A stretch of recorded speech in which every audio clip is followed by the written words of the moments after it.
सबको लगता है। छलावा। रामपुर गांव के रहने वाले सुदीप की बारात दुल्हन लेकर वापस लौट रही थी। सुदीप अपनी पत्नी के साथ कार में था और बाकी के लोग बस में। सुदीप की कार बस के साथ साथ ठीक उसके पीछे चल रही थी। रात बहुत हो चुकी थी और सुदीप की पत्नी रीमा को जोरों से नींद आ रही थी। ड्राइवर कार चला रहा था। तभी रीमा ने सुदीप से पानी पीने के लिए कहा। मुझे बहुत जोर से प्यास लगी है, पानी चाहिए। अरे रीमा, पानी तो खत्म हो गया है, अब क्या करें? गांव पहुंचने में तो अभी काफी देर लगने वाली है। लेकिन इतनी देर प्यासी कैसे रहूंगी? आप लोग परेशान मत होइए, यहाँ आगे एक जगह पानी मिल जाएगा। कुछ दूर जाकर ड्राइवर ने कार को रोक दिया। सड़क के किनारे एक हैंडपंप बना हुआ था।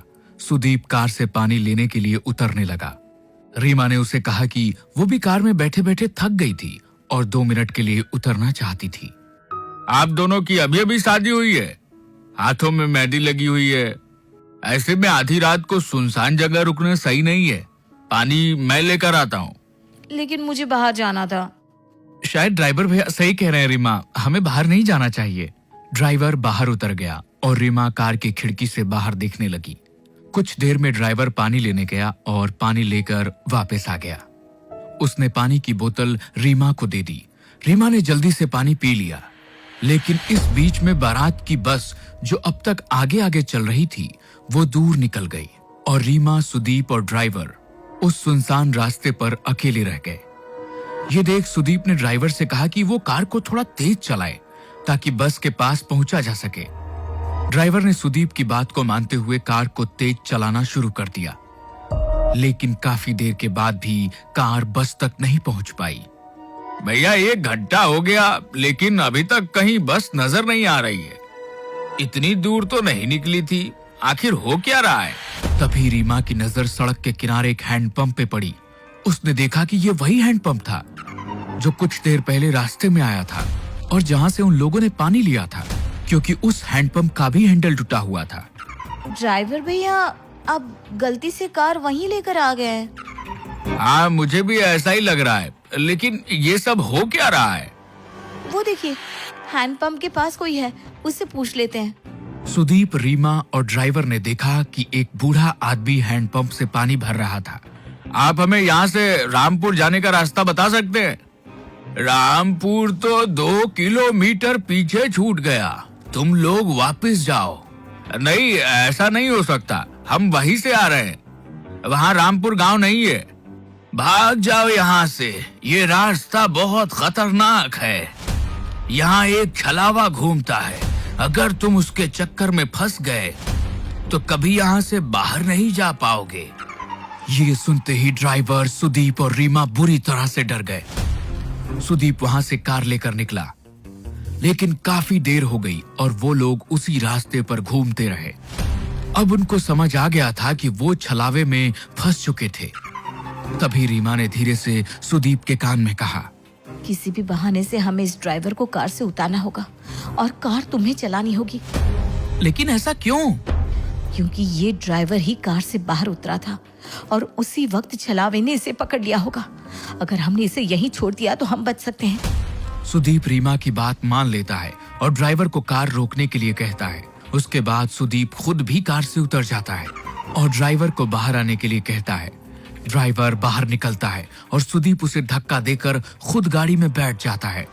सुदीप और रीमा वहां से भाग निकलते हैं। कुछ दूर जाने पर उन्हें अपनी बारात वाली बस नजर आती है। तुम ठीक कहती थी रीमा, ये देखो हमारी बस नजर आ रही है। अच्छा हुआ उस ड्राइवर को वहीं फेंक दिया। बिल्कुल ठीक कहते हो तुम। अब हमें ये कार छोड़कर सब लोगों के साथ बस में बैठ जाना चाहिए।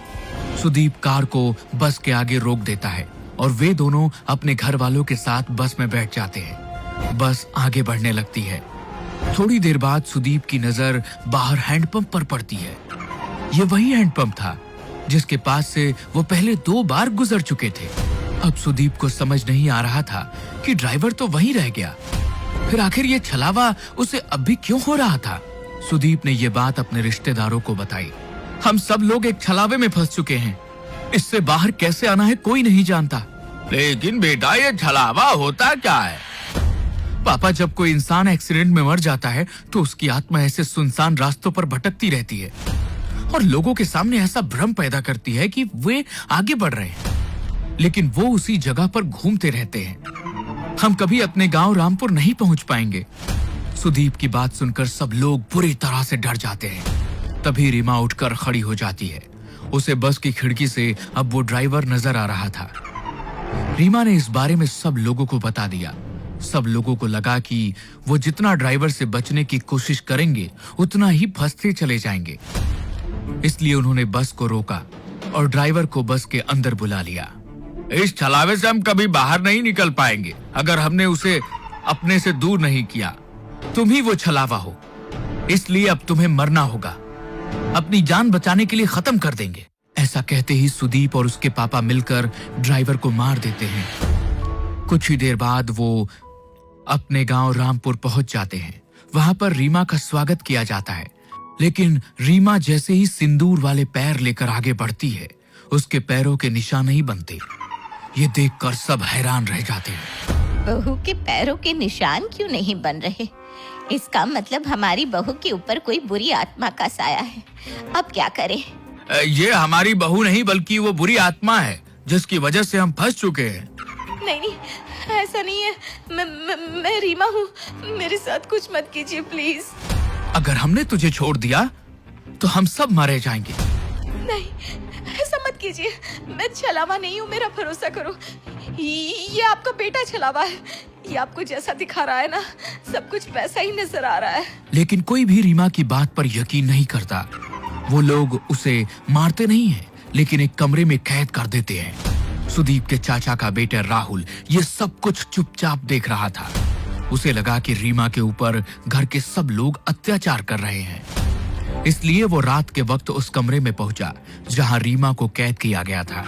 तुम चिंता मत करो रीमा, मैं तुम्हें यहाँ से बाहर ले जाऊंगा। हाँ, प्लीज मेरी मदद करो। राहुल रीमा का हाथ पकड़कर उसे वहां से बाहर ले जाने के लिए निकलता है। तभी वहां पर परिवार के बाकी लोग आ जाते हैं। वो राहुल को वहां देखकर नाराज हो जाते हैं। ये तुम क्या कर रहे हो? मेरी पत्नी को कहां लेकर जा रहे हो? मेरी पत्नी का हाथ कैसे पकड़ा तुमने? आप लोग रीमा के साथ गलत कर रहे हैं। मैं उसे यहाँ से बाहर निकाल रहा था। तुम ऐसा नहीं कर सकते। आप मुझे नहीं रोक सकते। मैं रीमा को लेकर जाऊंगा। राहुल के इतना कहते ही सुदीप उसे धक्का देता है और राहुल दीवार से टकराकर वहीं गिर जाता है। उसके सिर से खून बहने लगता है। लेकिन तभी राहुल जैसा दिखने वाला एक और शख्स वहां आकर खड़ा हो जाता है।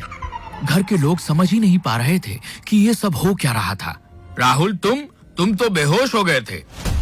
ये सब क्या हो रहा है? ये सब इस रीमा की वजह से हो रहा है। हमें इसका कुछ करना होगा। ठीक कहती हैं आप माँ। सुदीप आगे बढ़कर रीमा के बाल पकड़ लेता है और उसे खींचकर दीवार में धक्का देने की कोशिश करता है। रीमा झटके से दीवार से टकरा जाती है और तभी एक जोरदार चीख सबके कानों में सुनाई देती है। लेकिन यह चीख रीमा की नहीं बल्कि सुदीप की थी। रीमा ने पास में पड़े हुए एक डंडे से सुदीप के सर पर वार किया, जिसके वजह से उसके अंदर मौजूद छलावे का साया उसका शरीर छोड़कर बाहर निकल गया। सुदीप कुछ देर के लिए बेहोश होकर गिर पड़ा, लेकिन बाद में सब कुछ ठीक होने लगा। असल में छलावा और किसी के अंदर नहीं बल्कि खुद सुदीप के अंदर था। ये जैसा जैसा हमें दिखा रहा था वैसा ही नजर आ रहा था। लेकिन अब वो साया यहाँ से जा चुका है और अब कभी यहाँ वापस नहीं आएगा। लेकिन तुम्हें कैसे पता चला? मुझे इस पर शक हुआ क्योंकि मैंने ही कहा था शायद ड्राइवर छलावा है और इसने उसे मार दिया। उसके बाद इसने मेरे पैरों के निशान गायब करके सबका शक मेरे ऊपर डाला। लेकिन जब आप लोगों ने मुझे मारा नहीं बल्कि मुझे कमरे में बंद कर दिया। जब राहुल मुझे बचाना आया तो उसने मेरा हाथ पकड़ा ही नहीं था। छलावे की वजह से सबको ऐसा नजर आ रहा था। सुदीप ने उसे मारने की कोशिश की। तब मुझे समझ में आ गया कि असली छलावा सुदीप के अंदर मौजूद था।